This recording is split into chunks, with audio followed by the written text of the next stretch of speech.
भोपाल में रात्रि क्लास चल रहा था। 11 फरवरी 1967 और बात चल रही थी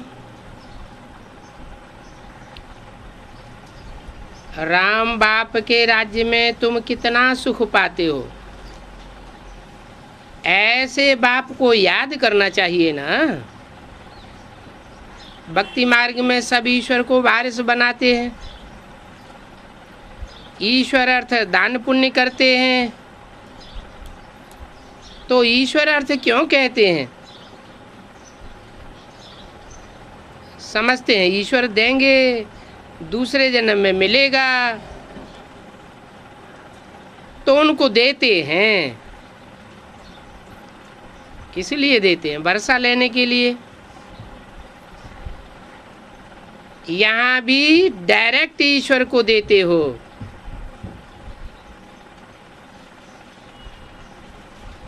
वारिस बनाते हैं तो फिर 21 जन्मों के लिए ईश्वर को देते हैं। धर्मात्मा मनुष्य होते हैं तो धर्म करते हैं। ईश्वर अर्थ धर्म करते हैं, वो तो मिलता है एक जन्म के लिए। अभी बच्चे जानते हैं हम जो देंगे तो बाबा 21 जन्मों के लिए देंगे, तो फर्क हो गया ना। परंतु जब ये राज अच्छी तरह बुद्धि में बैठे तब बात है। तुम जानते हो हमने 84 जन्म पूरे किए हैं।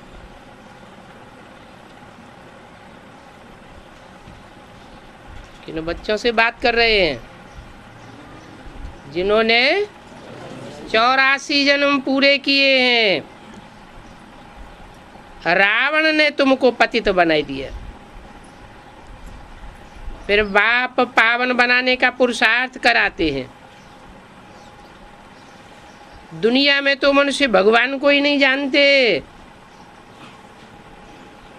ये भी नहीं जानते कि मनुष्य सृष्टि कैसे रची,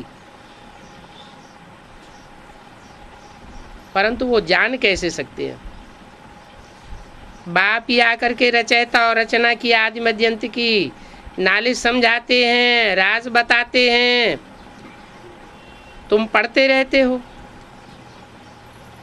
पिछाड़ी में फिर मूल तंत्र तुम्हारी बुद्धि में आ जाएगा। क्या मूल तंत्र होगा? जो बुद्धि में मूल तंत्र बैठ जाएगा वो क्या होगा? एक बाप की याद बैठ जाएगी। तो क्या वो सतयुग में चलेगी? है? सतयुग में याद नहीं चलेगी, लेकिन वो आत्मिक स्थिति की स्टेज चलेगी। तो 21 जन्मों के लिए तुमको प्रारब्ध मिल जाती है।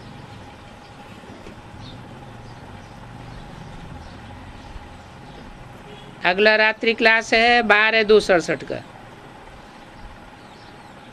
देही अभिमानी रहने का तो बहुत पुरुषार्थ करते हैं। आत्मा इन आर्गन सुधारा आत्माओं से बात करती है, और ऐसी रूरियान बाप ही आकर के सिखाते हैं। इस रूरियान में बहुत मेहनत है। तुम बच्चों को ऐसे ऐसे प्रैक्टिस करते रहना है।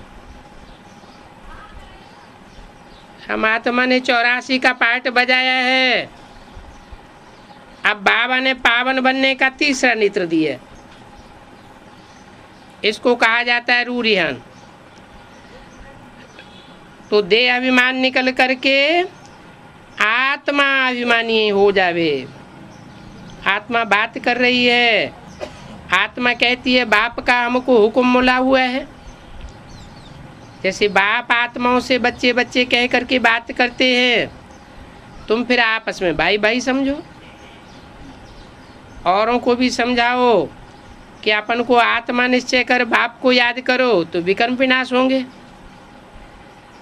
आत्मा कहती है ये आर्गन्स सब छोड़ने हैं। सतयुग में तो सब आत्माभिमानी होते हैं, यहाँ देह अभिमानी है, इसलिए यहाँ फिर प्रैक्टिस बहुत करनी पड़े। आत्मा का नाम आत्मा ही होता है, वो कब बदलता नहीं है। शिव बाबा को आत्मा फिर परमात्मा कह करके नाम रख देते हैं शिव। अपनी आत्मा का नाम तो आत्मा ही है, शरीर का नाम बदलता रहता है। तो ऐसे ऐसे तुमको विचार सागर मंथन करना होता है। मैं आत्मा इस शरीर से यह पार्ट बजाती हूँ, परंतु ये याद खिसकती रहती है, बार बार देहभान में आ जाते हैं। आत्माभिमानी बनने से पाप नाश हो जाते हैं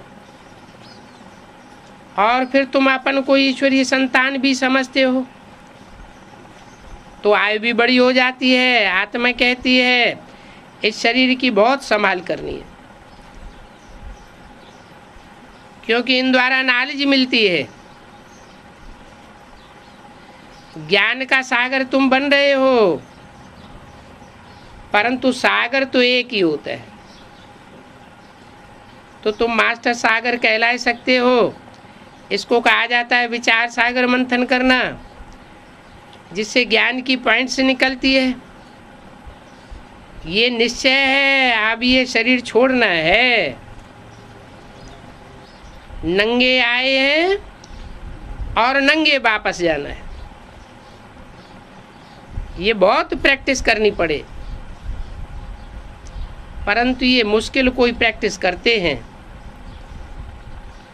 शरीर छोड़ा हुआ है, ऐसे देही अभिमानी होकर के रहना पड़े। आत्माभिमानी बनना है, फिर भविष्य में भी आत्माभिमानी बनेंगे। वहाँ देह की परवाह नहीं रहती।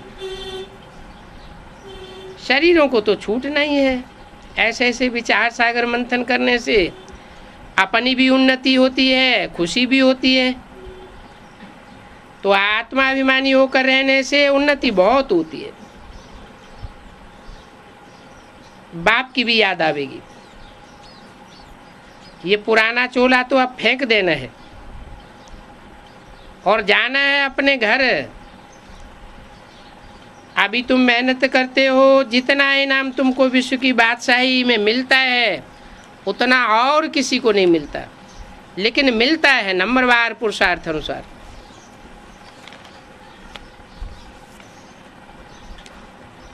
अगला प्रातः क्लास है 13 फरवरी सन 1967।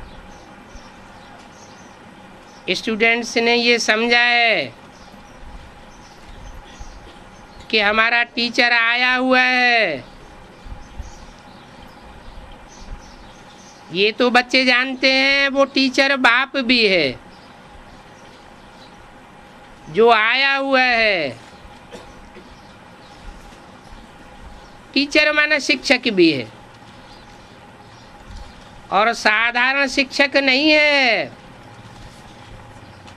सुप्रीम शिक्षक है। ये बात बच्चों की स्मृति में है, परंतु बच्चों की स्मृति में भी नंबरवार पुरुषार्थ अनुसार है। कायदा कहता है कि जब एक बार जान गए कि ये टीचर है अथवा ये बाप है, गुरु है, तो फिर ये बात भूल नहीं सकते हैं।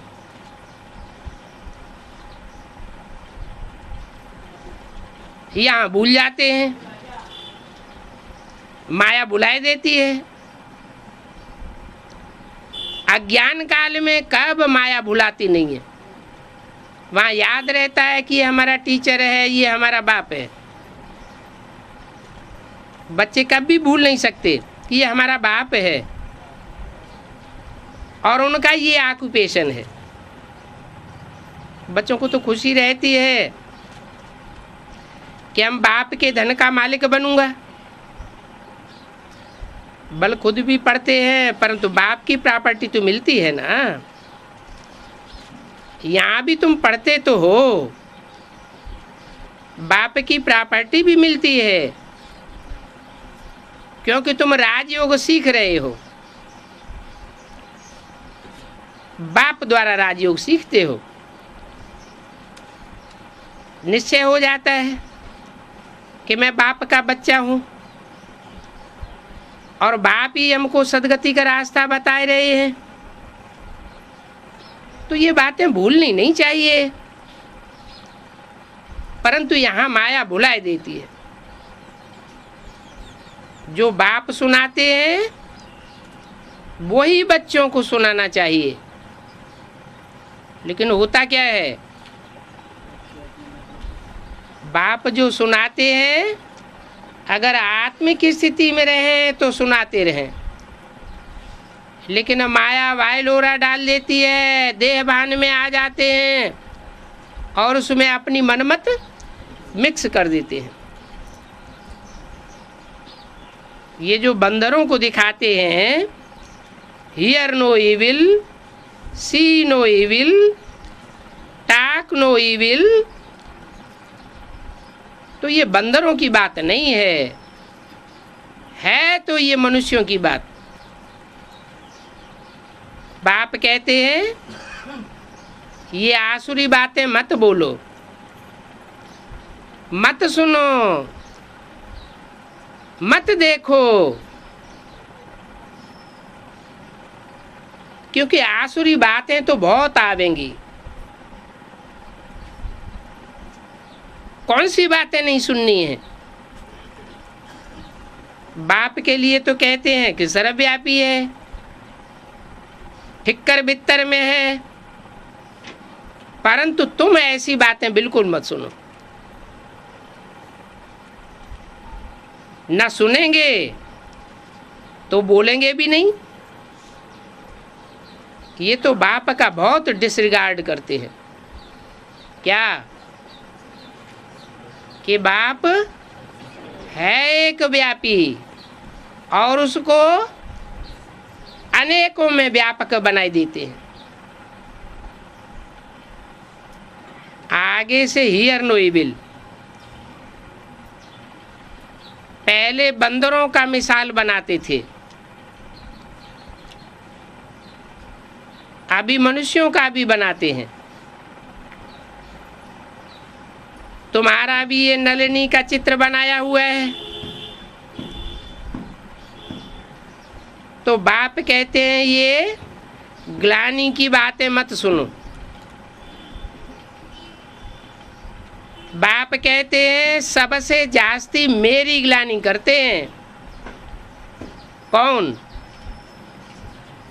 जो बाप के पार्ट में अनिश्चय बुद्धि बनाते हैं।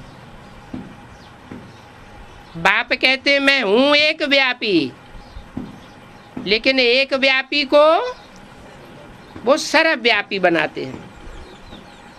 तुमको मालूम है कृष्ण के भक्त जो होते हैं वो कृष्ण के आगे धूप जगाते हैं, तो राम के भक्त राम का नाक बंद कर देते हैं। एक दो की बदबू बास भी अच्छी नहीं लगती।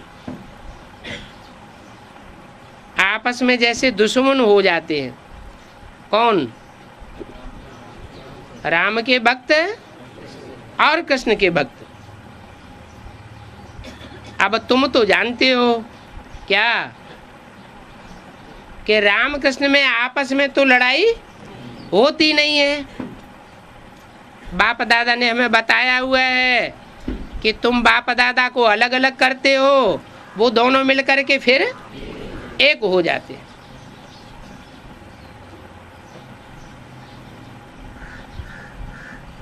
अभी तुम तो हो रामवंशी। क्या? कृष्णवंशी नहीं हो? क्या हो? तुम हो रामवंशी। किससे बात करते हैं? रामवंशियों से बात करते हैं। कृष्ण उर्फ दादा लेखराज से बात नहीं करते हैं, लेकिन उनके कान सुनते हैं। वो बीच में सुन लेते हैं। इसलिए मुरली में बोला, मैं तुमसे बात करता हूँ, तुम बच्चों से बात करता हूँ, और ये बीच में सुन लेता है। तो बात किससे की जाती है? हैं? बात उससे की जाती है जो काम पूरा करे। लेकिन बीच में जो सुन लेता है उससे बात करने का लक्ष्य नहीं है। क्यों? ब्रह्मा को बाबा बेबी कहते हैं, तो बेबी बुद्धि होने के कारण वो काम पूरा नहीं कर सकता। दुनिया तो सारी रावण वंशी है। अरे तुम राम वंशी हो, कृष्ण वंशी नहीं हो। कृष्ण वंशी नहीं हो इतना कहना तो ठीक है, लेकिन सारी दुनिया रावण वंशी है और तुम राम वंशी हो। इसका मतलब कि यज्ञ के आदि में तुम रामवंशी थे और तुमने यज्ञ छोड़ दिया। रामवंशियों ने यज्ञ छोड़ा, फिर कौन कौन बचे हैं? कृष्णवंशी बचे और कोई नहीं बचे। इस्लामी, बौद्धि, क्रिश्चियन आदि सारे ही तो बचे। और किसकी रहबरी में पलते रहे? कृष्ण की रहबरी में पलते रहे। तो सारे कौन वंशी हो गए हैं? सारे ही रावण वंशी हो गए। जब नई दुनिया बनेगी तो कौन से वंशी बचेंगे हैं? सिर्फ सूर्यवंशी बचेंगे। कृष्णवंशी भी नहीं बचेंगे। वो जन्म लेंगे लेकिन बचेंगे नहीं। तो सारी दुनिया रावण वंशी है। यहाँ कोई धूप आदि जगाने की बात नहीं है। क्या बात है फिर? तुम जानते हो बाप को सर्वव्यापी कहने से कितना दुर्गति को पाया है। कह देते हैं ठिक्कर में है, भीतर में है, सब में परमात्मा है। ठिक्कर भीतर माना जिनको ठोकर लगे, थोड़ी सी माया की ठोकर लगती है और ज्ञान में से टूट पड़ते हैं। भीतर माना भीत, दीवाल। ज्ञान के रास्ते में दीवाल बन करके अड़ जाते हैं। न खुद आगे बढ़ते हैं और न दूसरों को ज्ञान सुनने देते हैं। ऐसों में परमात्मा व्यापक बनाई दिए है। कहते हैं ना, तुम्हारी तो ठिक्कर बुद्धि है।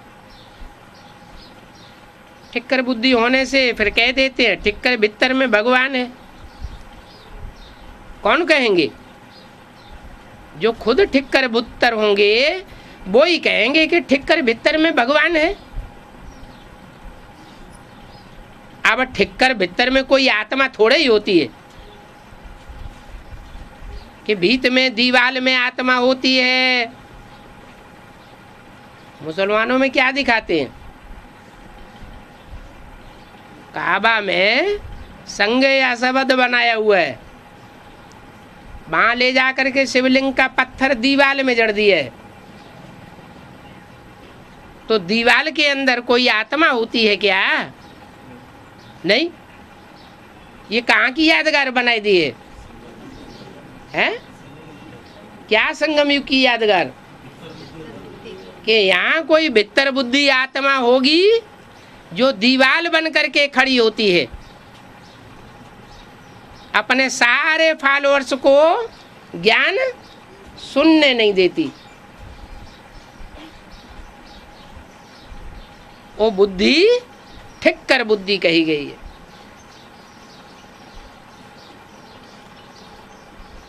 उनमें ठीक कर भरे हुए हैं, ज्ञान रतन नहीं भरे हुए हैं, पत्थर हैं। पत्थर बुद्धि बनाए देते हैं। किसको? किसका गायन है? पत्थर बुद्धि का। बात एक ही है। अहिल्या क्यों बन गई पत्थर बुद्धि? क्योंकि बाप के सामने जानती थी कि ये सर्प है, कामी क्रोधी है, फिर भी बाप के सामने मोह के वशीभूत होकर उठा के ले आई, तो पत्थर बुद्धि बन गई। तो अब बाप कहते हैं अभी ये भक्ति मार्ग की बातें मत सुनो। बाप की भी ग्लानि करते हैं तो देवताओं की भी ग्लानि कर दी है।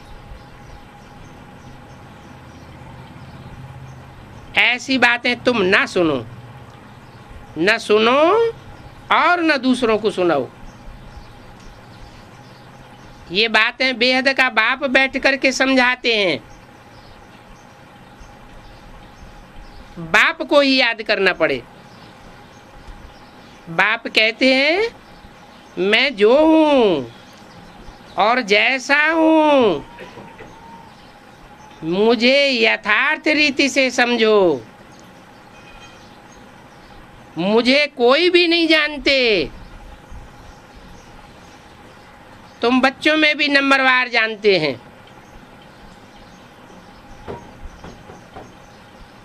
बाप को यथार्थ रीति याद करना पड़े। जानेंगे तभी तो याद करेंगे।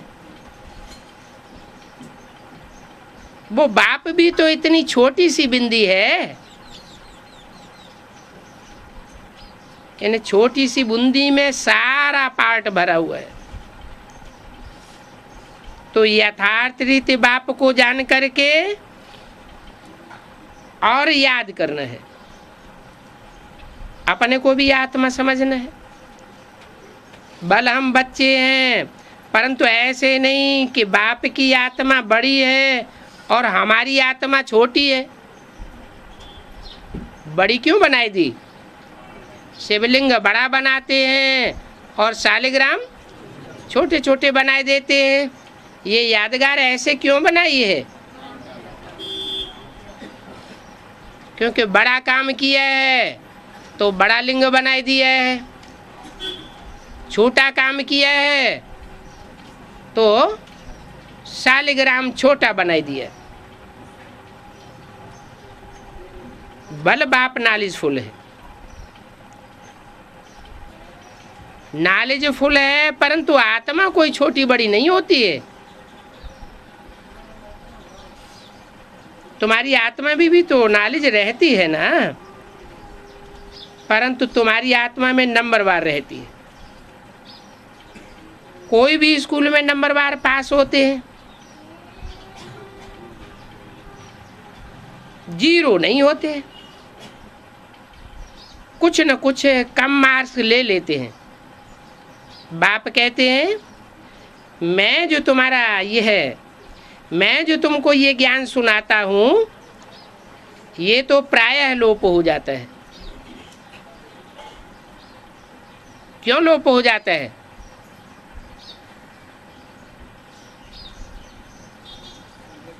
क्या बाप का ही ज्ञान लोप हो जाता है या दूसरे धर्मों का भी ज्ञान लोप हो जाता है? सब का ज्ञान लोप हो जाता है। क्यों लोप हो जाता है? नहीं, क्योंकि विनाश एक ऐसा एक्सीडेंट है, बड़ा एक्सीडेंट, कि जिसके बाद कुछ भी याद नहीं रहता। जो आत्म की स्थिति की प्रैक्टिस कर लिए है बस वो याद रहती। जैसे लौकिक दुनिया में कोई को हेमरेज हो जाता है या एक्सीडेंट कोई ऐसा हो जाता है तो आगे के जीवन में कुछ भी याद नहीं रहता। तो ये ज्ञान भी प्रायः लोप हो जाता। फिर भी देखो चित्र आदि तो रहते हैं ना, शास्त्र भी भक्ति मार्ग में बनावेंगे। चित्र कहाँ रहते हैं? सतयुग त्रेता में लक्ष्मी नारायण राम सीता के चित्र तो रहेंगे, लेकिन वहाँ ज्ञान नहीं रहेगा। बाद में जो शास्त्र बनाते हैं चित्रों के आधार पर, द्वापर युग में पहले क्या बनाते हैं?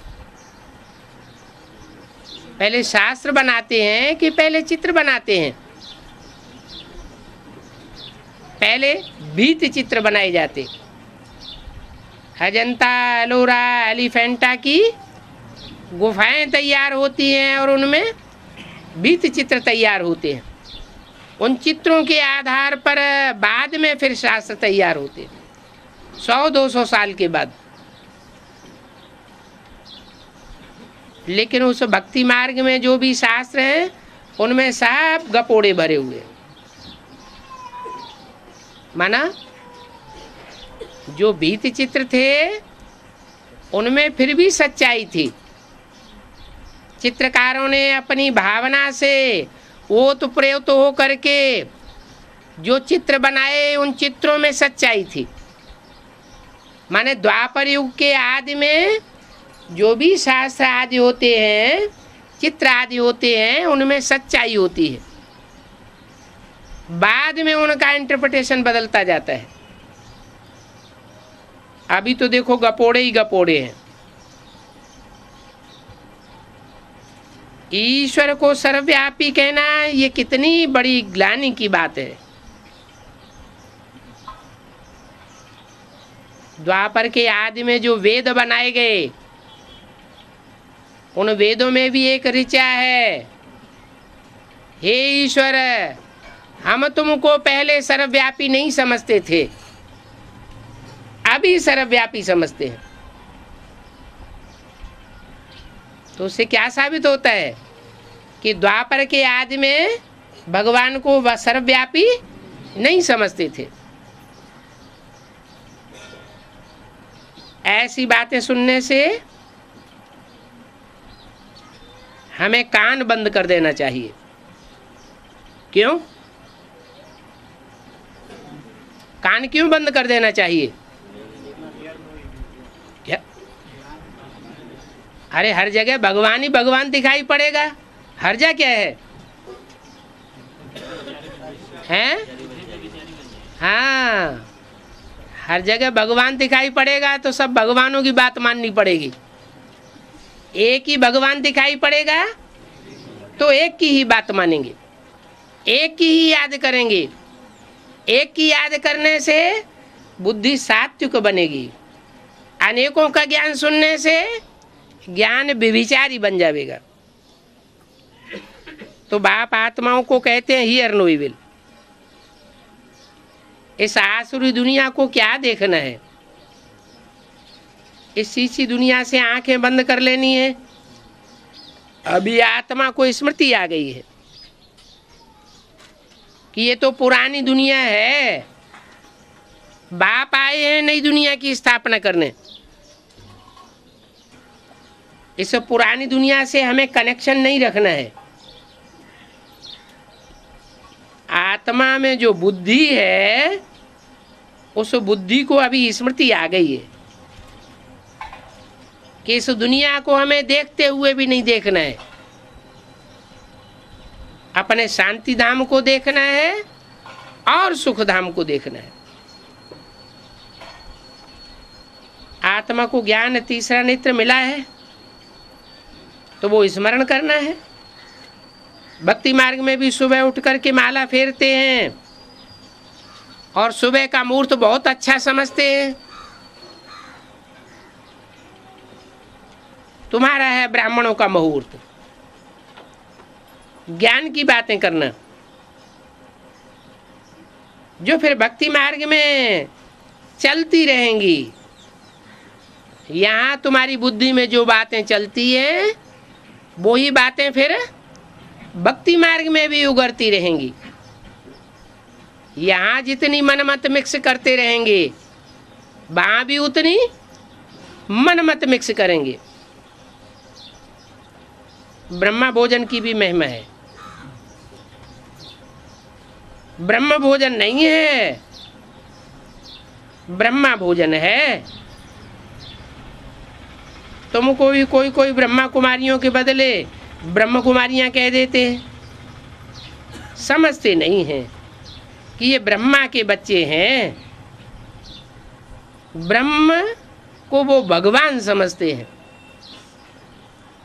तो कह देते हैं ब्रह्म कुमार ब्रह्म कुमारी। अरे ब्रह्म तो तत्व है, ये जड़ तत्व है, ये रहने का ठिकाना है। उनकी क्या महिमा होगी? महिमा तो चैतन्य की होती है, जड़त्व की तो महिमा नहीं होती। 13 फरवरी सन 1967 की वाणी का दूसरा पेज। मनुष्यों की बुद्धि बिल्कुल भ्रष्ट हो गई है। क्यों भ्रष्ट हो गई है? कोई कारण होगा ना। कारण बताया कि उनकी पैदाइश ही भ्रष्टाचार से होती है, इसलिए उनकी बुद्धि भ्रष्ट हो गई है। और तुम्हारी बुद्धि श्रेष्ठ होती जाती है। क्यों? क्योंकि तुम्हारी पैदाइश मुख वंशावली की है। श्रेष्ठ इंद्रियों से तुम्हारी पैदाइश होती है, इसलिए तुम श्रेष्ठाचारी बनते जाते हो। श्रेष्ठाचारी और भ्रष्टाचारी ये कहा तो जाता है ना। क्यों कहा जाता है? भ्रष्ट इंद्रियों से जन्म लेते हैं तो भ्रष्टाचारी कहा जाता है। श्रेष्ठ इंद्रियों से देवताएं जन्म लेते हैं तो उन देवताओं को श्रेष्ठाचारी कहा जाता है। अभी भक्ति मार्ग में देखो कितनी ग्लानि करते हैं। बाप भी आकर के उलाहना देते हैं कि तुम एक तरफ पूजा भी करते हो उन्हीं देवताओं की, और दूसरी तरफ फिर सबकी ग्लानि भी करते जाते हो। या तो पूजा न करो और या तो ग्लानि न करो। फिर ऐसा क्यों करते हैं? हैं? पूजा भी करते हैं फिर ग्लानि भी करते हैं, ऐसे क्यों? क्या कारण है? हाँ, जो क्रिश्चियंस आते हैं वो क्रिश्चियंस राम की ग्लानि करते हैं, कृष्ण की ग्लानि करते हैं, और ग्लानि सुना सुना के हम उनके संग के रंग में आ जाते हैं। जब हम उनके संग के रंग में आ जाते हैं तो बुद्धि हमारी कन्वर्ट हो जाती है। उन्हीं देवताओं की हम पूजा करते रहे और उन्हीं की फिर ग्लानि करके अपना धर्म ही कन्वर्ट कर लेते हैं। ये सब शूटिंग कहाँ होती है? हैं? होनी है या हो रही है या हो चुकी है? हो रही है। तो देखो सबकी ग्लानि करते रहते हैं। ग्लानि करते करते तमो प्रधान बन गए। देवताओं की ग्लानि न की होती, भगवान की ग्लानि न की होती तो इतने तमो प्रधान नहीं बनते। अभी देखो कितने तमो प्रधान बन गए हैं। तुम उनको सच्ची बात सुनाओ तो कान बंद कर लेंगे। जैसे कि सुनते हुए भी नहीं सुनते। अब ये तमो प्रधान तो बनना ही है। सतो प्रधान के बाद फिर सतो रजो तमो में जरूर आना होता है। ये चक्कर फिर जरूर रिपीट होगा। जब कोई बड़े आदमी आते हैं तो उनको चक्कर पर जरूर समझाना है। ये चक्र 5000 वर्ष का है। इस चक्र के ऊपर बहुत अटेंशन देना है। रात के बाद दिन जरूर होता है। ये हो नहीं सकता कि रात के बाद दिन न हो और दिन के बाद रात न हो। ये है तुम्हारा बेहद का दिन और बेहद की रात। कलयुग के बाद सतयुग जरूर आना है। ये वर्ल्ड की हिस्ट्री ज्योग्राफी रिपीट होती है। तो बाप समझाते हैं, मीठे मीठे बच्चे, अपन को आत्मा समझो। आत्मा ही सब पार्ट बजाती है, सब कुछ करती है। ये बात किसी को पता नहीं है। अगर हम पार्टधारी हैं तो नाटक की आदि मध्य अंत को जरूर जानना पड़े।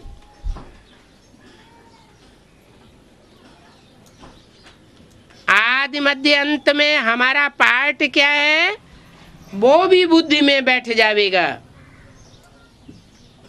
वर्ल्ड की हिस्ट्री ज्योग्राफी रिपीट होती है तो ये जरूर ड्रामा ठहरा।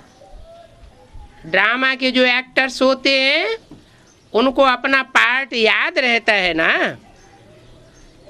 कोई कोई तो अपना पार्ट भी याद कर लेते और दूसरों का पार्ट भी याद रहता है। दूसरों को भी इशारा देते कि ऐसे नहीं बोलो, ऐसे नहीं करो, ऐसे करो।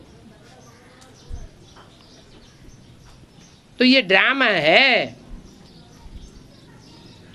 सेकंड बाय सेकंड वो रिपीट होगा। जो पास्ट हो गया है वही रिपीट होना है। ये बातें और कोई समझा नहीं सकता। कम बुद्धि वाले हमेशा नापास होते हैं। नापास होते हैं तो उनके जन्म कम होते जाते हैं। फिर टीचर भी क्या कर सकते हैं। टीचर को कहेंगे कि कृपा करो व आशीर्वाद करो। ये तो पढ़ाई है। इस गीता पाठशाला में ये भगवान राजयोग पढ़ाते हैं। कलयुग को बदल करके फिर सतयुग जरूर बनना है। ड्रामा अनुसार बाप को भी आना है, जरूर आना है। बाप कहते हैं मैं कल्प कल्प संगम युग पर आता हूं। और कोई थोड़े ही कह सकते हैं कि मैं सृष्टि की आदि मध्य अंत का ज्ञान सुनाने आया हूं। वो तो आपन को शिवो हम कह देते हैं, परंतु सिर्फ कहने मात्र से क्या होगा। शिवो हम हो जाएंगे क्या। शिवो हम माना क्या है। शिवो हम माना मैं कल्याणकारी हूं। मैं जो भी बोलता हूं वो उसमें कल्याण ही कल्याण होगा। मैं जो भी सोचता हूं, संकल्प करता हूं, उसमें कल्याण ही कल्याण भरा हुआ है। मैं जो भी करता हूं उस करनी में कल्याण ही कल्याण भरा हुआ है। अकल्याण हो नहीं सकता। वो तो शिवो हम कह देते हैं, परंतु कुछ भी परिवर्तन कल्याण का होता नहीं है। शिव बाबा तो आते हैं पढ़ाने के लिए, सहज राजयोग सिखाने के लिए आते हैं। वो तो जो योग सिखाते हैं वो भी कठिन सिखाई देते हैं। हाथ पांव उल्टे करो, श्वास प्रश्वास रोको, कैसी कैसी क्रियाएं प्रक्रियाएं हठ योग की सिखाते हैं। बाप तो आकर के सहज सहज चलाते हैं। कोई भी साधु संत आदि को शिव भगवान नहीं कह सकते हैं, ऐसे बहुत कहते हैं। हम राम हैं, हम कृष्ण हैं, हम लक्ष्मी नारायण हैं। कहाँ कहते हैं? 2500 वर्ष के ड्रामा में। यहाँ संगम युग में भी ऐसे बहुत निकल पड़े हैं जो कहते हैं हम कृष्ण हैं, हम राम सीता हैं। औरंगाबाद के पास विधूना गांव, उसमें एक भाई है, 9 दिन की भट्टी कंपिल से करके गया और वहां जाके एडवर्टाइजमेंट कर दिया कि मैं गुफा में 9 दिन तपस्या की, उसके बाद मुझे ज्ञान प्राप्त हो गया। ज्ञान क्या प्राप्त हो गया? मैं राम हूं और मेरी युगल सीता है। और गीता पाठशाला खोल के बैठ गया। और जो भी आत्माएं तैयार होती हैं उनको माउंट आबू ले जाता है।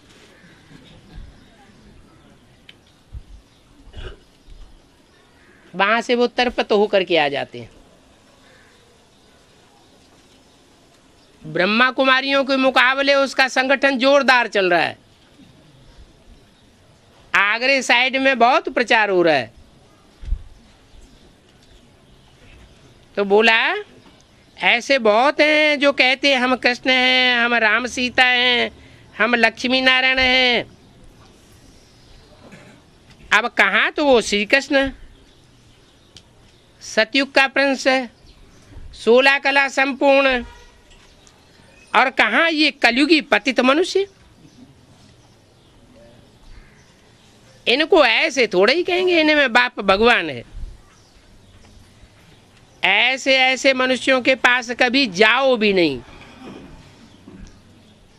अगर जाएंगे भी तो जाने मात्र से ही तुम्हारी बुद्धि को खराब कर देंगे। तुम मंदिरों में भी जा करके पूछ सकते हो। ये जो सतयुग में राज्य करते थे वो अभी कहाँ गए? सतयुग के बाद जरूर त्रेता, द्वापर, कलयुग हुआ। सतयुग में सूर्यवंशी राज्य था, फिर चंद्रवंशी राज्य हुआ। ये सारी नॉलेज तुम बच्चों की बुद्धि में। इतने ब्रह्मा कुमार कुमारियां हैं, जरूर प्रजापिता भी होगा। क्या है?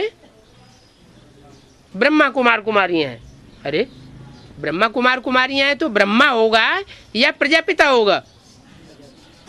हैं? क्यों? ब्रह्मा कुमार हैं तो ब्रह्मा चाहिए या प्रजापिता चाहिए? प्रजापिता कुमार कहे जाए हैं? इतने बीके हैं दुनिया में, उनकी संख्या कितनी होगी? हैं? लाखों की तादाद में हैं। वो सब अपने को क्या कहते हैं? ब्रह्मा कुमार। और मुरली में बोले जाने के बावजूद भी वो प्रजापिता शब्द क्यों नहीं लगाते? ब्रह्मा कुमार क्यों कहते हैं? बाबा को क्यों कहना पड़ता है कि ब्रह्मा कुमार कुमारी से पहले प्रजापिता जरूर लिखना है? हाँ, ये निश्चित है कि ब्रह्मा कुमार कुमारियां हैं। ब्रह्मा का अर्थ नहीं समझते। ब्रह्मा माना बड़ी माँ। अब बड़ी माँ है तो जरा बाप भी तो बड़ा बाप होना चाहिए ना। बिना बड़े बाप के माँ कैसे बन जाएगी? फिर ब्रह्मा द्वारा मनुष्य सृष्टि रचते हैं। फिर माना कब? फिर माना फिर का अर्थ क्या होता है? बाद में, दोबारा। माना पहले प्रजापिता होता है, प्रजापिता के बाद फिर ब्रह्मा होता है। तो ऐसे ही तो हुआ। यज्ञ के आदि में पहले प्रजापिता था, प्रजापिता ज्ञान का बीज बो करके चला गया। बाद में ब्रह्मा द्वारा बच्चे पैदा होते रहे, लेकिन वो ब्रह्मा के बच्चे ये भूले हुए हैं कि हमारा बाप भी कोई था। बाप याद दिलाते हैं कि ब्रह्मा द्वारा मनुष्य सृष्टि रची जाती है, परंतु ब्रह्मा को क्रिएटर नहीं कहेंगे। क्या ब्रह्मा क्रिएशन है या क्रिएटर है? ब्रह्मा भी क्रिएशन है। किसकी क्रिएशन है? प्रजापिता की क्रिएशन। इसका प्रूफ क्या है? कोई कहे कि प्रजापिता को तुम क्रिएटर कहते हो, ब्रह्मा को तुम क्रिएशन कहते हो, तो इसका क्या प्रूफ है? हैं? हाँ, एक तो साक्षात्कारों का रहस्य ब्रह्मा को खुद पता नहीं चला, दूसरा मुरली में ही बोला ऐसे ऐसे बच्चे थे जो मम्मा बाबा को ड्रिल सिखाते थे, टीचर बन करके बैठते थे। हम समझते थे ये तो बहुत अच्छा नंबर माला में आवेंगे, उनके डायरेक्शन पर हम चलते थे। कौन चलते थे? मम्मा बाबा भी चलते थे। फिर ये भी बोला है इन ब्रह्मा सरस्वती को मम्मा बाबा नहीं कहेंगे, माना उनका भी कोई मम्मा बाबा यज्ञ के आदि में था। तो ब्रह्मा को क्रिएटर नहीं कहा जाता, वो क्रिएटर तो गॉड फादर है। वो गॉड फादर कैसे रचते हैं? वो तो बाप सन्मुख ही बैठ करके समझाते हैं कि कैसे रचते हैं। ये साथ साथ तो बाद में बनते हैं, शास्त्रों से नहीं समझाया जाता। जो भी धर्म के शास्त्र हुए हैं वो सब बाद में बने। कैसे बने? पहले धर्म पिता ने आकर के सन्मुख सुनाया, उस समय शास्त्र नहीं बने। बाद में जब जनसंख्या बहुत बढ़ जाती है तो उनमें प्रचार करने के लिए शास्त्र बनाए जाते हैं। जैसे कुरान बनी, गुरु ग्रंथ साहब बना, बाइबल बनी, धम्मपद बना, ये सब बाद में बने। ऐसे ही परमात्मा बाप जब आते हैं, आज सनातन देवता धर्म की स्थापना करते हैं, तो सन्मुख आकर के सुनाते हैं। जो सन्मुख सुनते हैं उन्हीं की बुद्धि में बैठता है, और जो सन्मुख नहीं सुनते हैं उनकी बुद्धि में बैठता नहीं है। क्यों नहीं बैठता है? नहीं, चलो सन्मुख नहीं आए, पीछे से पढ़ लिया, बाद में पढ़ लिया।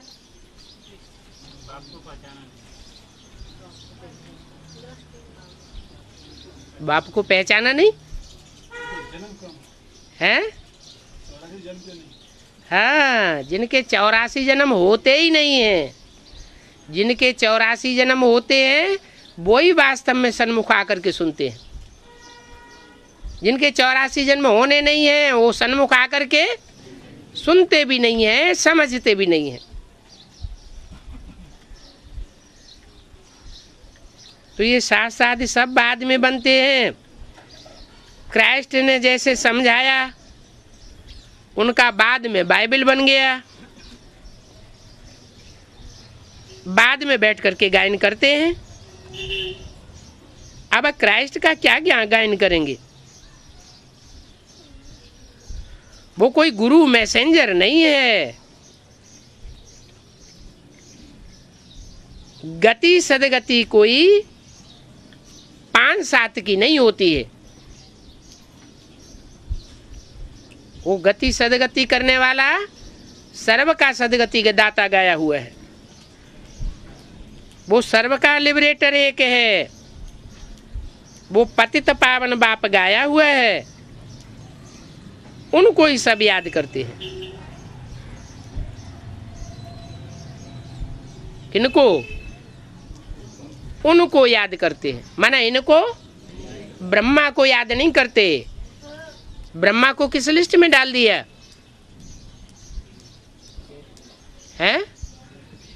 धर्म पिताओं की लिस्ट में डाल दिया। जैसे धर्म पिताएं होते हैं, वो भी आकर कुछ न कुछ सुनाते हैं, लेकिन वो सदगति नहीं करते। ऐसे ही ब्रह्मा भी, उनके द्वारा भी सुनाया तो गया, लेकिन किसी की बुद्धि में कुछ भी बैठता नहीं है।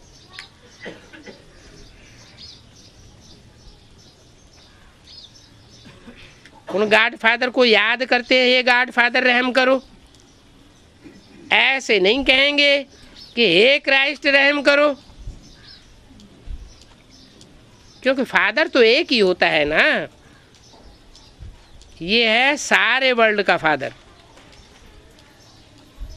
ऐसे नहीं ब्रह्मा कुमार कुमारियों का ही फादर है, क्रिश्चियंस का ही फादर है, नहीं, सारी ह्यूमैनिटी का फादर है।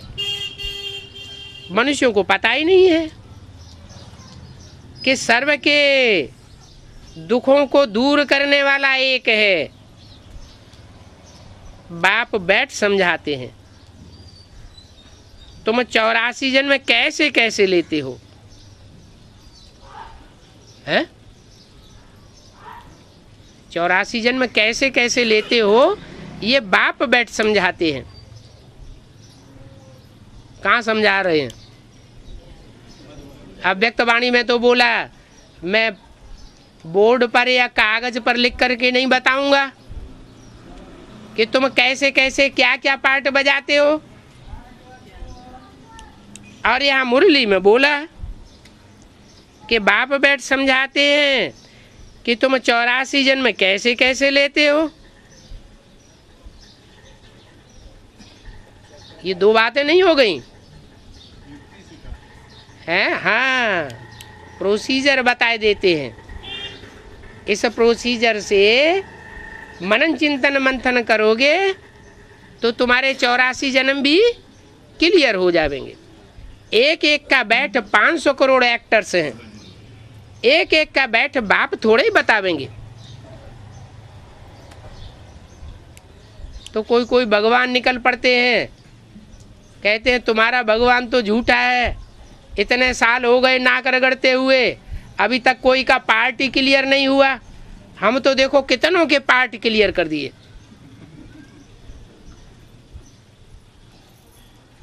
नशा ही चढ़ जाता है। कोई समझते हैं हम कावेरी हैं, कोई समझते हैं हम गंगा हैं, कोई का क्या पार्ट, कोई का क्या पार्ट डिक्लेयर करते रहते हैं। बाप कहते हैं बुद्धिमान बाप के बच्चे भी बुद्धिमान होते हैं। किसी के कहने से कुछ नहीं मानेंगे। कब मानेंगे? प्रूफ चाहिए। सिर्फ कहने मात्र से मान लेना, ये तो सुनी सुनाई बातों से दुर्गति पाना हो गया।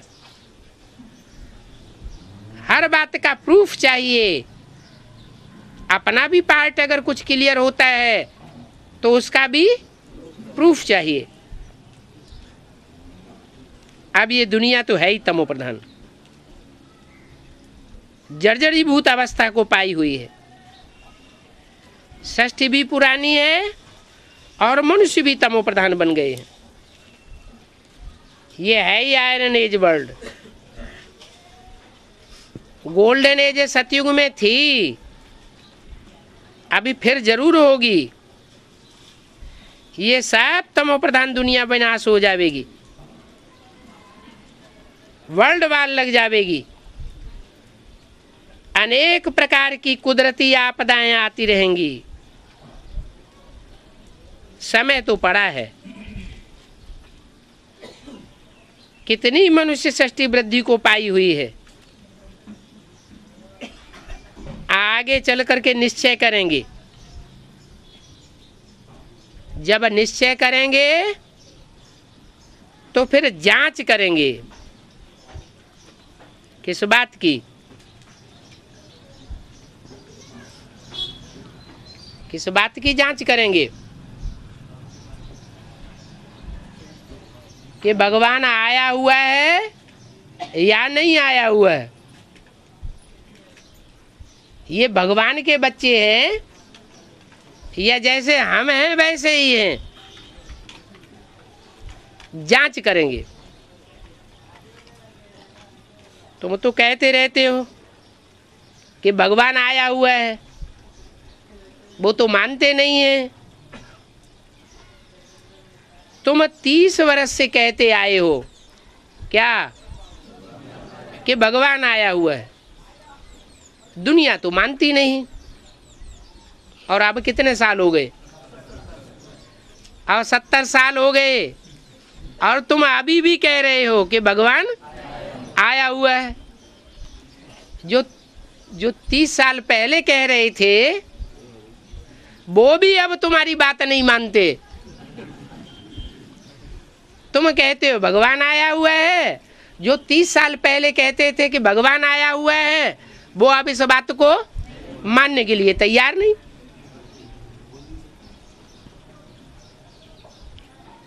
तुम चैलेंज करते हो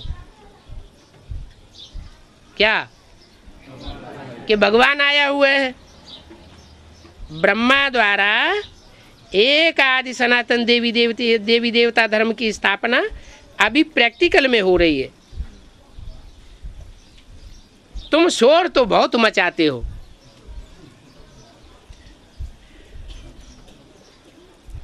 परंतु बंदरों को सुनने में अजून देरी बहुत है? शोर मचाते हो, बंदरों को सुनने में देरी बहुत है। तो दुनिया वाले बंदर हो गए और हम मनुष्य हो गए। बंदर अगर शोर मचाएंगे कि भगवान आया हुआ है तो आवाज फैल जाएगा क्या? आवाज कब फैलेगा? जब मंदिर लायक बनेंगे। लेकिन करते क्या है? भगवान के चित्र छपाए देते हैं कि ये देखो भगवान आया हुआ है। ऊंच ते ऊंच भगवान ये है, न ब्रह्मा भगवान है न विष्णु भगवान है। ऊंच ते ऊंच जो तबक्के में बैठा हुआ है वो देखो ये चित्र, ये भगवान है। तो ये ढोल पीटने से लोगों को समझ में आ जाएगा कि भगवान आया हुआ है। ऐसे तो दुनिया में ढेर सारे गुरु हुए हैं जिनके चित्र छपते ही रहते हैं और जो घोषणा करते ही रहते हैं से वो हम। तो दुनिया की बुद्धि में बैठ जाता है क्या? तो तुम इतना शोर मचाते हो, परंतु बंदरों को सुनने में अजून बहुत देरी है। किसके ऊपर टांट मारा है? जो शोर मचाते रहते हैं उनको ही जाके टांट लग रहा है। शोर मचाने से आवाज नहीं फैलेगा। कब फैलेगा? हैं? जब हम बंदर से खुद मंदिर लायक बनेंगे तो आवाज करने की दरकार नहीं रहेगी। ड्रामा अनुसार सब कुछ होता रहेगा। दैवी गुण भी धारण करने हैं। कब होता रहेगा? जब दैवी गुण धारण करेंगे तो ड्रामा अनुसार सब कुछ होता रहेगा। तुम जानते हो पहले हमारे में कोई गुण नहीं था। नंबर 1 अब गुण है काम विकार। कितना खराब कर देता है। माया की कुश्ती चलती है ना, न चाहते हुए भी माया का तूफान कितना गिरा देता है। न चाहते हुए भी। जब चाहते नहीं है तो कैसे हो जाता है? गले से पकड़ करके झट गटर में गिराए करके काला मुंह कर देता है। तो आयरन एज तो है ना, काला मुंह कहा जाता है ना, ऐसे नहीं कहा जाता है सांवरा मुंह। कृष्ण के लिए दिखाते हैं कि सर्प ने डसा तो सांवरा हो गया। अरे सर्प तो काम क्रोध को ही कहा जाता है, तो सर्प ने डसा उनको सांवरा कहते हैं, और साधारण मनुष्य मात्र के लिए कहते हैं काला मुंह किया। ये अंतर क्यों रख देते हैं? हाँ, कृष्ण का रिगार्ड रखने के लिए कहते हैं सांवरा है। अगर काला मुंह दिखावेंगे तो उनकी इज्जत चली जावे कि तुम जो कहते हो भगवान आया हुआ है, ये रंग बात है।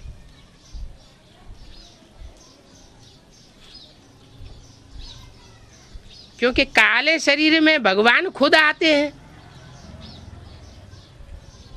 तो काले शरीर में आकर के संसार की बुद्धि में ये बैठ जाएगा कि भगवान आया हुआ है। कब बैठेगा? जब कलमुहा खुद गोरा बने, श्याम से सुंदर बने। तो बाप कहते हैं मुझे याद करो। क्या? इसे सबको याद न करो, सबको याद न करो। किसको याद करो? शिव को याद करो, तो तुम्हारे विकर्म विनाश हो जाएंगे और तुम विष्णुपुरी के मालिक बन जाएंगे। होता क्या है, 63 जन्मों से देहधारियों से प्रीति लगाने की टेव पड़ी हुई है। तो जिस पतित तन में, चाहे वो कृष्ण का हो चाहे वो राम का अंतिम चोला हो, उसमें जब शिव प्रवेश करते हैं तो लगाव किससे लग जाता है? शिव की आत्मा से लगाव लगता है या देहधारी आत्मा से लगाव लग जाता है? लगाव किससे लग जाता है? शिव से, सबसे लगाव लग जाता है। तो देहधारी से लगाव लगने के कारण जो राम और कृष्ण के भगत हैं वो फिर एक दूसरे की नाक बंद कर देते हैं, आपस में लड़ाई लड़ते रहते हैं, जबकि ये लड़ाई लड़ने की दरकार नहीं है। ये ज्ञान की बातें हैं, समझने की बातें हैं। क्या? चाहे राम हो और चाहे कृष्ण हो, दोनों ही मिलकर के जो पार्ट बजाते हैं वो हीरो हीरोइन का पार्ट है। उन दोनों के पार्ट से ही भगवान साबित होगा, नहीं तो भगवान साबित नहीं होता है। ओम शांति।